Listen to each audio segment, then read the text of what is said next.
Ultrasound کے ذریعے سے مادہ رحمیہ کا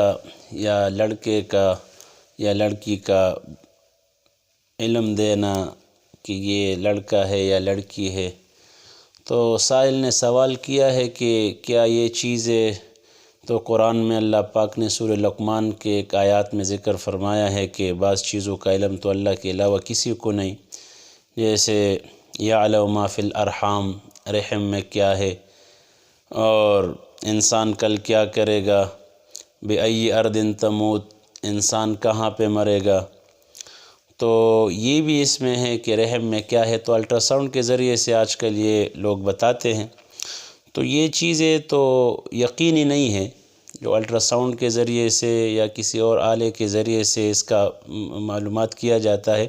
تو یہ یقینی نہیں ہے، ظنی ہے، کبھی صحیح بھی ہوگا کبھی صحیح نہیں بھی ہوگا۔ اب آگے وہ جو مادہ ہے وہ کسی کو پتہ نہیں ہے کہ اس مادے سے لڑکا پیدا ہوگا یا لڑکی، یہ تو جب نظام بن جائے، پورا بچہ یا بچی بن جائے، اس کے بعد یہ بتاتے ہیں۔ دوسری بات یہ ہے کہ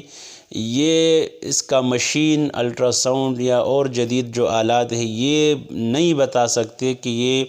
جو بچہ ہے یا بچی ہے یا یہ کیا ہے، نیک بخت ہے یا بدبخت ہے، یہ علم اللہ کو ہے۔ اس مادے سے کیا پیدا ہوگا، لڑکا یا لڑکی، یہ علم اللہ کو ہے۔ یہ تو جو مادہ منویہ سے پورا بچہ یا بچی بن جائے اس کے بعد آپ کو بتاتے ہیں، اور وہ بھی یقینی طور پر نہیں بتاتے، ورنہ کتنے دفعہ کہتے کچھ اور ہے اور ہوتا کچھ اور ہے۔ تو لہٰذا جو آلات ہے ان کو یقینی حد تک، جیسے بارش کے بارے میں کہ بھائی جو موسمیات والے بتاتے ہیں کہ بھائی کل بارش ہوگا، تو کتنے دفعہ آپ نے خود دیکھا ہے بارش، وہ بادل آ جاتا ہے اور بارش نہیں ہوتی، اور ہفتوں کا وہ رپورٹ دیتے ہیں، لیکن اس طرح نہیں ہوتا، امکانات تک محدود رکھتے۔ تو اس چیزوں پر یقین نہیں رکھنا چاہیے، باقی اس کا استعمال اور اس کا رپورٹ جیسا بھی ہو وہ دینا یا اس کے علاج کروانا یہ جائز ہے۔